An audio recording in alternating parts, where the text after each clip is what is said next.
Halo pecinta Bravos di mana saja Anda berada, kita jumpa lagi dalam program Visi Indonesia Baru.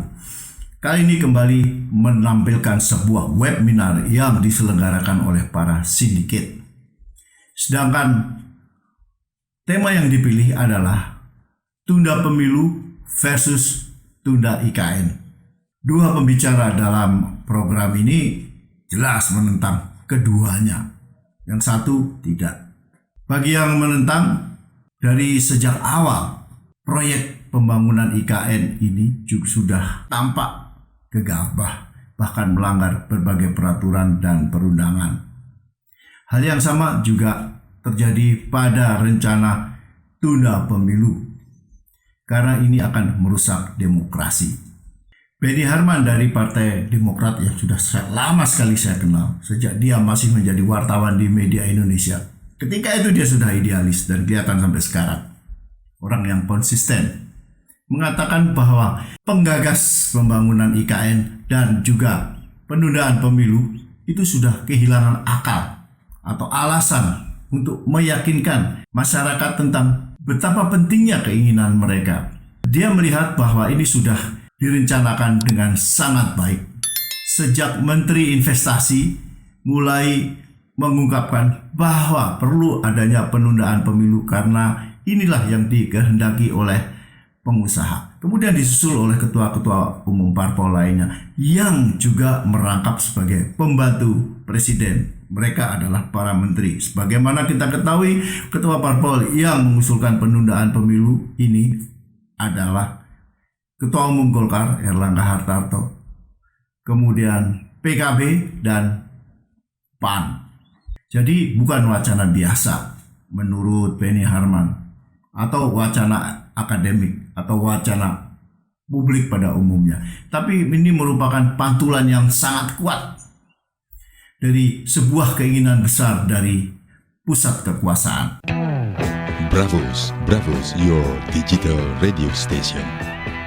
Sebetulnya sudah begitu banyak ya pandangan yang disampaikan oleh para ahli, para tokoh juga ya, dan juga saya lihat alasan-alasan yang dia disampaikan itu sangat masuk akal, sangat rasional ya. Mungkin dibatasi, tetapi yang dibatasi itu yang sedikit itu nampaknya ya sangat rasional begitu ya, sangat objektif. Sebaliknya kelompok sebelah, kelompok penggagas ini nampaknya kehilangan akal sehatnya begitu, kehilangan alasannya untuk lebih jauh, lebih dalam meyakinkan kita semua pentingnya menunda pemilu itu. Sampai saat ini saya mohon maaf sampai tanya-tanya apa sebetulnya yang kepentingan dibalik teman-teman yang menghendaki dan begitu kokoh untuk mempertahankan gagasan supaya pemilu ini ditunda. Sampai saat ini terus terang kami tidak menemukan alasannya. Dalam sebuah diskusi semacam ini juga kami sebetulnya secara terbuka dan mungkin agak menyentuh jantung kekuasaan, Mas. Ketika saya ditanya sebetulnya oleh pos waktu itu, ini siapa sebetulnya di balik gagasan ini? Siapa sebetulnya yang punya kepentingan? Kan gitu, Mas. Sebetulnya kalau kita mau objektif, pertanyaan kita adalah siapa sih yang punya kepentingan untuk menunda pemilu ini? Dan apa alasannya sebetulnya? Apa tujuannya? Kalau saya melihat rangkaian cerita tentang gagasan ini muncul ke arena publik, dimulai dari Menteri Investasi, kemudian disambung oleh Ketua Umum PKB, kemudian oleh Ketua Umum PAN, kemudian Ketua Umum Golkar, saya punya keyakinan yang sangat kuat bahwa kehendak ini, keinginan ini, gagasan ini adalah gagasan yang tidak muncul begitu saja sebagai wacana publik untuk didiskusikan, ya. Tetapi wacana ini adalah percikan, ya, saya sampaikan percikan api dari sebuah sumber api yang dahsyat sebetulnya. Dan sumber dahsyat api itu adalah, mohon maaf ya istana dan tentu teman-teman sekitarnya itu. Nah, itulah yang saya katakan, ada panggung depan, ada panggung belakang. Tentu banyak pihak yang menuding dan menganggap apa yang saya sampaikan adalah sebuah tuduhan, tapi saya bisa menjelaskan itu dengan masuk akal. Apa masuk akalnya? Masuk akalnya itu adalah, ya itu tadi, yang menyampaikan itu adalah para pembantu presiden. Ya, Menteri Investasi tadi, Menko Ekonomi, yang juga Ketua Umum partai, ya, kemudian juga Ketua Umum partai politik yang sampai saat ini adalah berada dalam pendukung utama pemerintah. Ya, oleh sebab itu, kalau ada anggapan, kesimpulan bahwa ini sebetulnya bukan wacana biasa, wacana akademik begitu ya, bukan wacana umum di kalangan aktivis kayak kita ini, tapi ini sebuah pantulan kehendak yang begitu kuat sebetulnya dari sekelompok orang, termasuk Pak Jokowi sendiri yang memang punya keinginan untuk mempertahankan kekuasaan sampai tahun 2027 dengan menunda pemilu itu. Memang apa yang saya sampaikan ini telah dibantah oleh juru bicara Presiden dan juga Bapak Presiden sendiri dan kemudian oleh Pak Mahfud MD, Menko Polhukam. Tetapi apa yang disampaikan, penegasan yang dia sampaikan sama sekali tidak menjawab apa yang menjadi kegalauan publik selama ini. Apa yang menjadi kegelisahan publik selama ini adalah yang tadi saya sampaikan, bahwa ada dugaan yang begitu kuat Presiden Jokowi dengan kelompok partai politik pendukungnya dan tentu juga dengan pengusaha-pengusaha di belakangnya, memang ada keinginan yang begitu kuat untuk memperpanjang masa jabatannya sampai tahun 2027 dengan cara menunda pemilu. Tetapi tentu supaya tidak ada kesan wacana ini nampaknya bersifat subjektif kekuasaan, maka muncul narasi yang kemudian juga menyambung di mata publik, yaitu kepentingan untuk menjaga kesinambungan program-program pembangunan yang sifatnya strategis yang sudah ada pada saat ini, seperti pembangunan. Kemudian juga ada wacana populisme yang kesannya populisme itu, yaitu kepuasan publik terhadap kinerja pemerintahan Presiden Jokowi di atas 70%.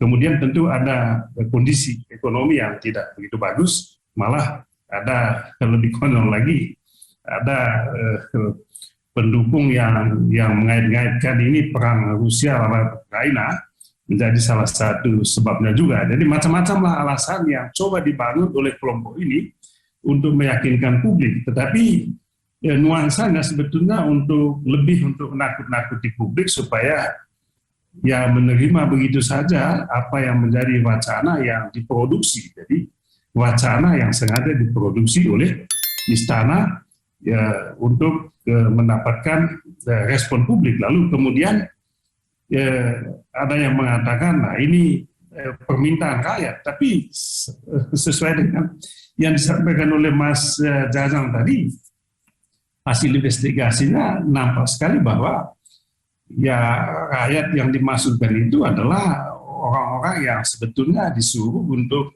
menyampaikan pandangan atau pendapat semacam itu.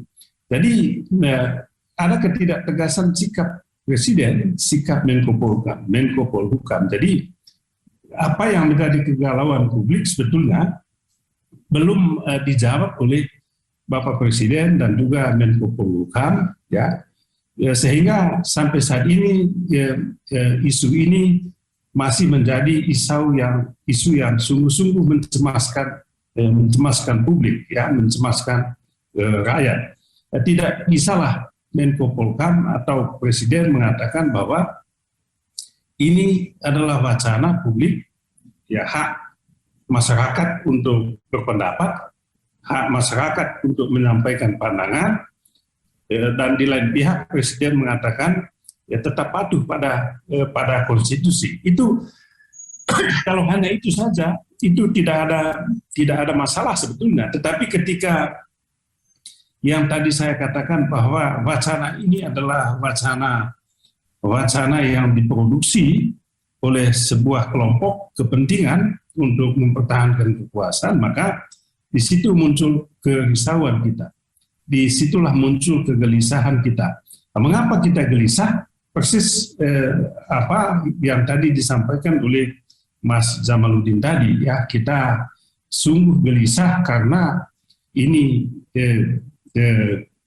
keinginan yang jelas-jelas menabrak konstitusi, ya, keinginan yang jelas-jelas tidak sejalan dengan faham konstitusionalisme yang sebetulnya faham yang menjadi dominan, mainstream, inti kekuatan demokrasi, ideologi demokrasi itu adalah menguatnya paham konstitusionalisme itu.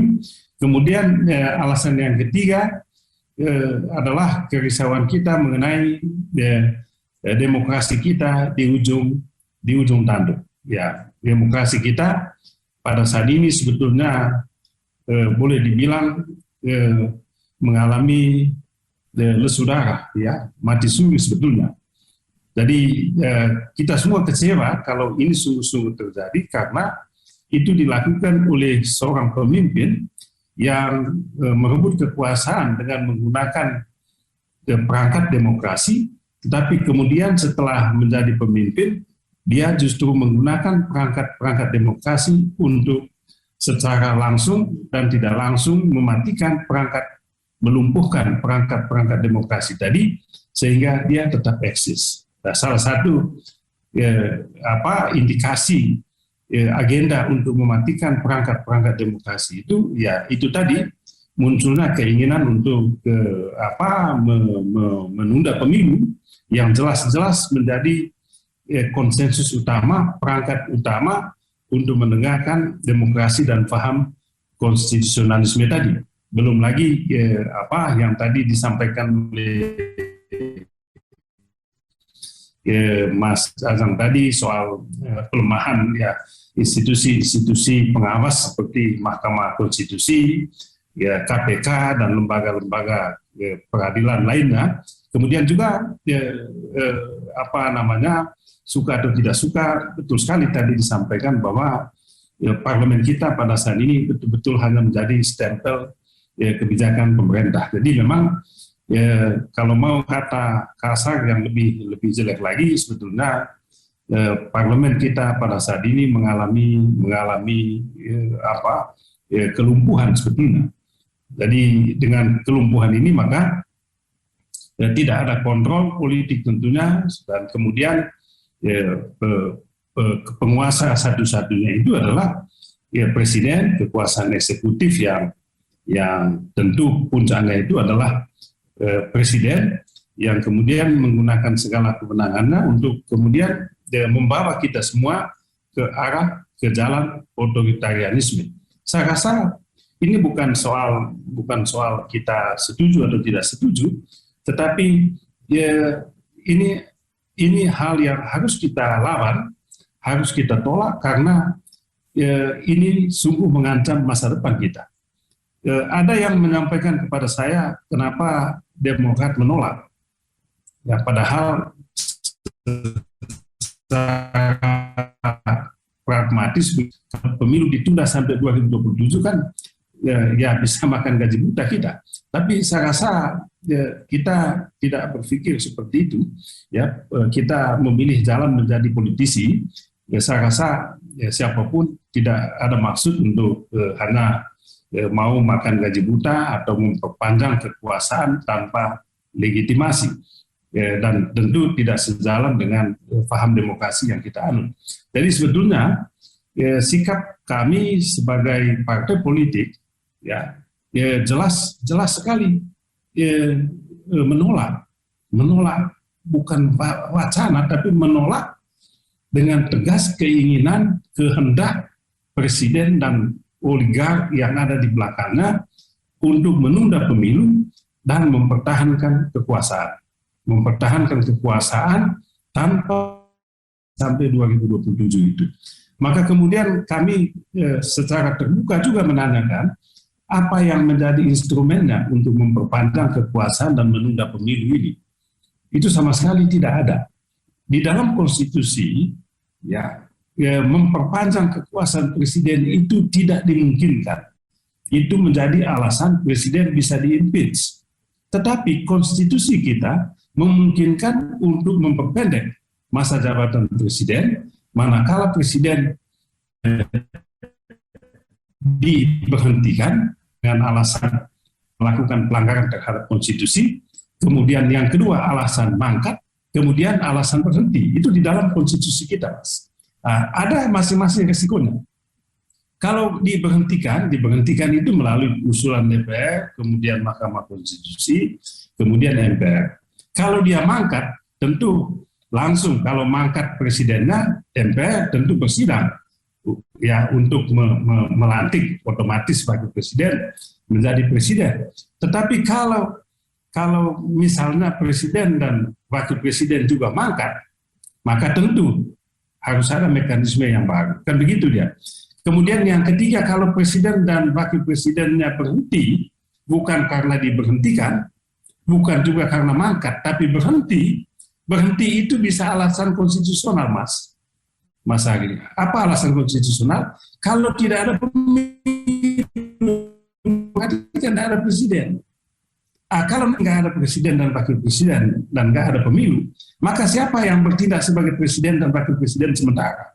Itu kan nggak ada. Nah, di dalam konstitusi kita sebetulnya dikasih ada solusinya.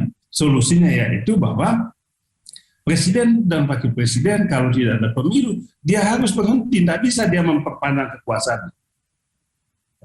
Nah, lalu bagaimana menjalankan kekuasaan pemerintahan? Menjalankan kekuasaan pemerintahan kalau diberhentikan dengan alasan konstitusional, misalnya alasan melanggar konstitusi, atau meninggal dunia, atau dua-duanya diberhentikan, maka secara konstitusional, konstitusi memberikan solusinya, yaitu triumvirat itu. Jadi menteri Menlu, kemudian Menhan, kemudian Mendagri akan menjadi pelaksana presiden sampai pemilu berikutnya. Itu kan diatur dalam konstitusi nanti. Jadi dengan demikian, kalau toh misalnya katakanlah presiden dan DPR ya, karena menurut saya kan DPR sekarang itu kan sama dengan presiden karena semua pendukung presiden kan, yang oposisinya sangat lemah. Maka sebetulnya penjawab utamanya ini adalah pada presiden. Kalau katakanlah nanti anggaran untuk penyelenggaraan pemilu oleh presiden dan DPR karena habis anggaran kita ini untuk membangun IKN, maka tentu tidak ada pemilu. Nah, dan kalau tidak ada pemilu, ada anggapannya itu tadi. Kalau tidak ada pemilu, maka otomatislah presiden dan wakil presiden diperpanjang masa jabatannya. Ya mungkin instrumennya nanti dia akan bikin perpu. Tapi nggak bisa begitu. Sebelum dia bikin perpu, maka dia sudah bisa dituduh impeachment, dituduh melanggar konstitusi. Karena dengan sengaja tidak mengalokasikan anggaran untuk penyelenggaraan pemilu. Kesengajaan untuk tidak menyediakan anggaran untuk pemilu adalah sebuah kejahatan konstitusi. Ini constitutional crime. Dan resikonya sangat berat untuk presiden dan wakil presiden tentunya, kalau dua-duanya setuju. Jadi konstitusi kita sebetulnya sangat jelas. Oleh sebab itu, Mas, kalau ini dipaksakan, apakah ini bisa? Nggak bisa.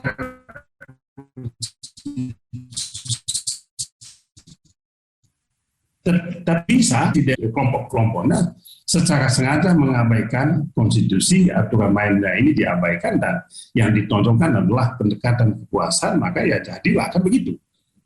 Dan kalau terjadi nanti, saya yakin nanti seperti tahun 59, tahun 60 waktu Presiden Soekarno menerbitkan Dekret 5 Juli 59. Setelah dia menerbitkan Dekret 5 Juli 59, maka DPR hasil pemilu tahun 55 dipecat semua sama dia.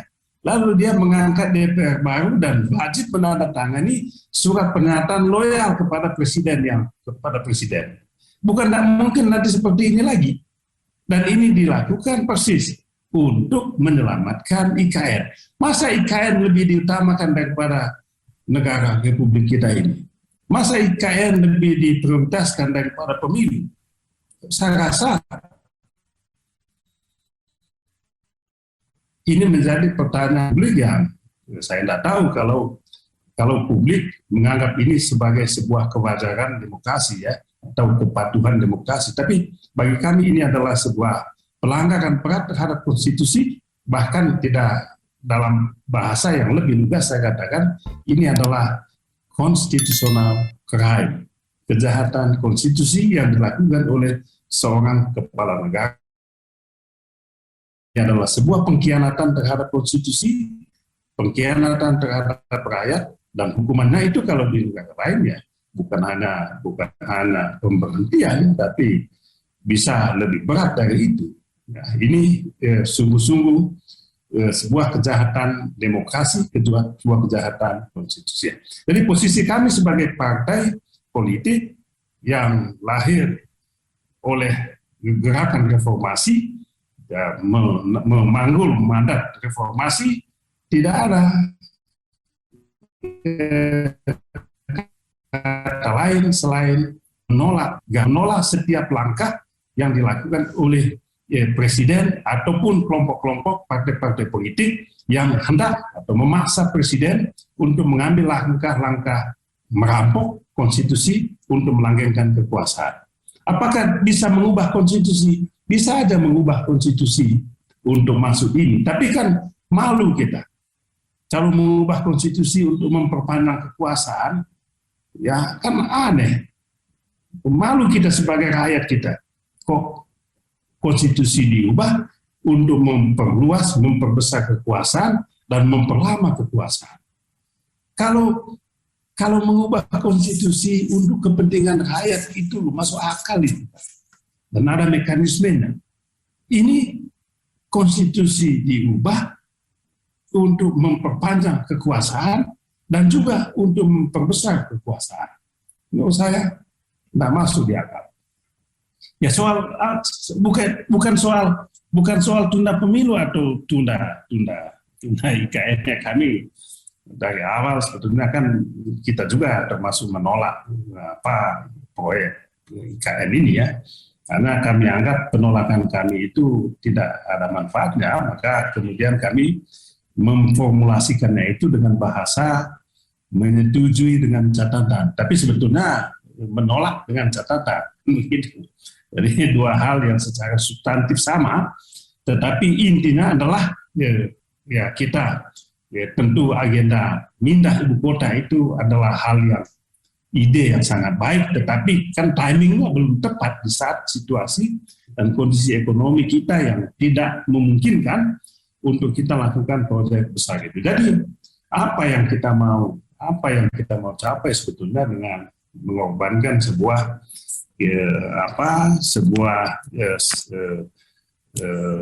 proses yang harus kita ikuti sesuai dengan konstitusi yang menjadi aturan main pokok di dalam kehidupan kita berbangsa dan bernegara. Kalau aturan main pokok ini kita abaikan, maka itu sama dengan kita menyerahkan kepada alam untuk merebut kekuasaan. Begitu. Dan ini preman politik untuk merebut kekuasaan ini karena ya tidak ada wasit lagi, tidak ada aturan main. Ya siapa kuat, dia yang berkuasa. Dan begitu, maka homo homini lupus. Ya. Jadi satu kelompok akan membunuh manusia yang lainnya supaya dia tetap berkuasa, dia tetap bisa melanggengkan kekuasaan. Saya rasa inilah posisi kami, posisi politik secara konstitusional ataupun moral. Sikap kami jelas sekali menolak wacana, dan sampai saat ini kami tetap menuntut Presiden Jokowi untuk memberikan sikap yang tegas, apakah setuju atau menolak keinginan sekelompok orang itu untuk memperpanjang kekuasaan dengan menunda pemilu. Jawaban yang disampaikan oleh beliau selama ini bagi kami masih 50-50.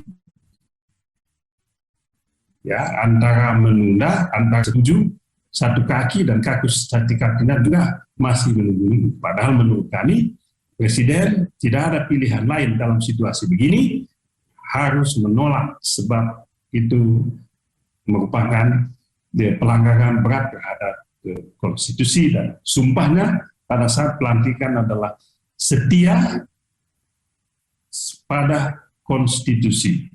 Ya, itu sumpah Presiden, saya baca lagi dalam konstitusi, setia kepada konstitusi. Bagaimana kalau rakyat mendesaknya, katakanlah majoriti rakyat mendesaknya untuk tetap Presiden, nggak usah pemilu, tetap jadi Presiden, tetap harus dia tolak. Sebab apa? Itu melanggar konstitusi. Demokrasi kita bukan demokrasi seperti itu.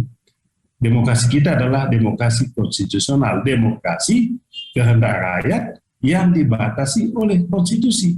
Jadi walaupun kehendak rakyat ingin Bapak Jokowi 3 periode atau perpanjang masa jabatan, ya, dengan melanggar konstitusi, beliau harus menolak. Sebab sudah ada konstitusi yang sudah ditetapkan sebelumnya bahwa masa jabatannya hanya 2 periode dan dia setia untuk itu. Bravos, your digital radio station.